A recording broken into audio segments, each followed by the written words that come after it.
안녕하십니까, 박사입니다. 앙겔라 메르켈 전 독일 총리가 자신이 러시아에 대해 유화적이라는 세간의 비판에 대해 입장을 밝혔습니다. 푸틴의 우크라이나 침공은 용납할 수 없고 러시아의 실책이지만 그렇다고 해서 자신이 재직했을 때 취한 외교 정책 탓은 아니라고 말했습니다.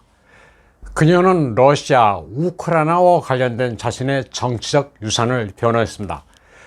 메르켈의 대러시아 정책이 오늘날 우크라이나 사태의 근본 원인이라는 비판에 대해 그녀는 그렇지 않다고 단호하게 말했습니다.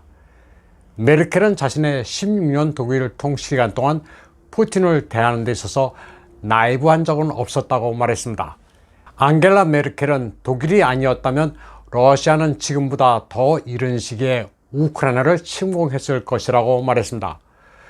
메르켈은 러시아와 강한 경제적 연대를 맺었다는 점 때문에 집중 포화를 당해왔습니다.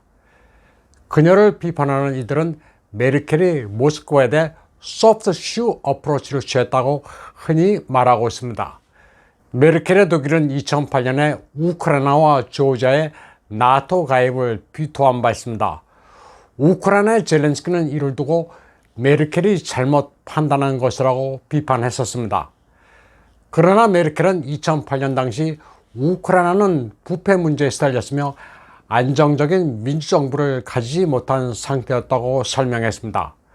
우크라이나는 올리가르흐에 의해 지배되는 국가였기 때문에 그래, 내일 나토 가입 신청하면 받아줄게 라고 대답할 상황이 아니었다고 그녀는 말했습니다. 또한 우크라이나를 나토에 가입시키려는 시도는 푸틴을 분노하게 만들었을 것이라고 말했습니다. 푸틴은 우크라이나의 나토 가입을 눈뜨고 바라보지는 않았을 것이고 만약 그때 나토 가입이 성사됐었다면 이는 푸틴에게 있어서는 선전포고였을 것이라고 회상했습니다. 메르켈은 또 자신이 2014년과 2015년에 민스크 협정을 추진하는 데 대해 역할을 했다면서 사과를 거부했습니다. 우크라이나의 평화 정착을 위해 노력했는데 지금 전쟁이 터진 것에 대해 사과할 이유가 없다는 겁니다. 민스크 협정은 돈바스의 자치를 보장해주고 러시아계 주민들을 탄압하지 말라는 게 골자입니다. 외교적 노력이 결과적으로 지금 와서는 실패했지만 그 방향이 잘못된 것은 아니라면서 사과는 있을 수 없다고 못 박았습니다. 다만 침공을 예방할 안보 체제를 구축하는 데 실패한 것은 시인했습니다. 메르켈은 그래서 최근 러시아의 침공을 야만적이라고 비판하기는 했습니다. 메르켈의 우크라이나 나토 가입 비토는 모스크바와의 천연가스 거래 때문이라고들 말하는 이들도 있습니다. 러시아가 크림을 병합한 이듬해인 2015년 메르켈은 러시아와 노르드스트림2의 시동을 걸었습니다. 그녀를 비판하는 이들은 돈바스 분쟁이 계속되는 상황에서 푸틴을 담대하게 만들었다고 그녀를 비판했습니다. 나토 회원국인 독일은 러시아와의 무역으로 긴밀한 관계를 유지해왔습니다. 메르켈 정부는 러시아산 원유와 천연가스에 대한 독일의 의존도를 크게 높였습니다. 2021년 기준으로 독일은 천연가스의 55%, 원유의 35%, 석탄의 50%를 러시아에 의존합니다. 메르켈은 러시아와의 강한 경제관계가 모스크바를 다변적, 규칙에 의거한 국제체제로 유도할 것이라 믿었습니다. 이를 두고 그녀의 비판자들은 메르켈이 독일의 경제적 이익을 국제사회의 우려보다 우선시하는 처사라고 부정적으로 평가했습니다.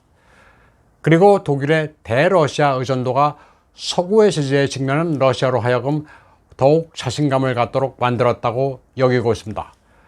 그러나 메르켈은 또 블라디미르 푸틴이 우크라이나 침공이라는 큰 실책을 저질렀다 하더라도 장기적으로 봤을 때 러시아를 고립시키는 것은 불가능하다고 말했습니다. 다음 소식입니다. 뉴욕타임즈는 미국이 우크라이나가 어떤 전쟁 전략을 가지고 있는지 큰 그림은 명확하게 알지 못한다고 보도했습니다. 젤렌스키가 매일같이 소셜미디어에 전황을 업데이트하고 우크라이나군이 가지고 있는 서방 무기의 효율성을 포스팅하지만 정작 미 정보기관은 우크라이나가 어떻게 작전을 하고 있는지에 대해서는 정보가 적다고 이 신문은 전했습니다. 러시아군의 작전이 실패했는지 성공했는지 큰 그림은 알 수 있어도 우크라이나군의 작전 상황은 잘 파악하지 못하고 있다고 시작했습니다. 그리고 이 같은 점은 바이든 행정부가 수십억 달러어치의 무기를 퍼주면서도 그게 효율적인지 어떤지 결정하기가 힘들게 만들고 있다고 분석했습니다. 뉴욕타임즈는 미 정부 소식통을 인용해 우크라이나가 작전 계획의 세부 사항과 비밀을 미국 측에 별로 알려주는 일이 없다고 전했습니다.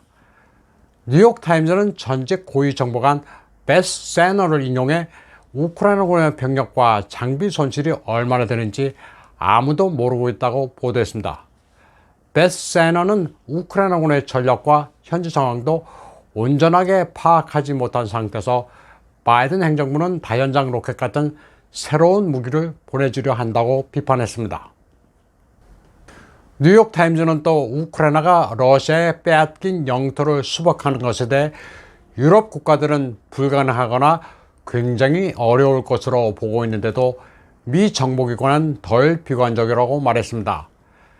에브릴 헤인스 미 국가정보국장도 지난달 상원 청문회에서 우크라이나가 얼마나 많은 무기 지원을 추가로 빨아들일지 가늠이 안 된다고 털어놨습니다. 그녀는 미국이 러시아에 대해 아는 정보가 우크라이나에 관한 것보다 많다고 말했습니다.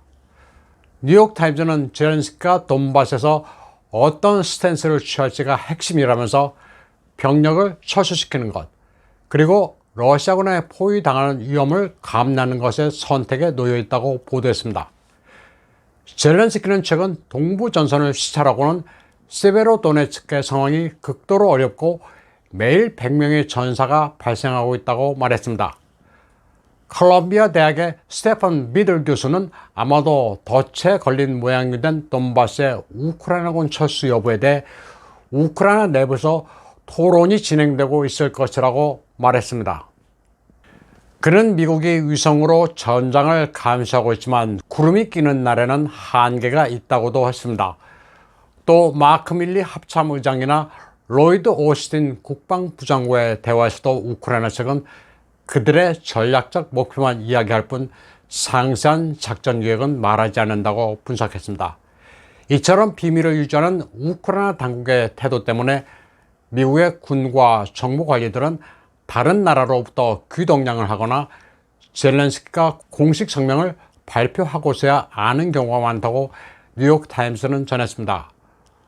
우크라이나는 대외적으로 우크라이나가 건재하다는 이미지를 투영하기 위해 애쓰고 있습니다. 그러면서 개선해야 할 단점은 무엇인지 정보 공유는 하지 않고 있습니다. 또 그러면서 결정적으로 우크라이나군이 압도적으로 잘 싸운다는 느낌은 주지 않으려 하고 있습니다. 너무나도 잘 싸워 미국과 서방이 그쯤 되면 무기 공급 속도를 줄여도 되겠다고 판단하는 것을 겁내고 있는 겁니다. 오늘 방송은 여기까지 하겠습니다. 시청해주신 여러분 감사합니다.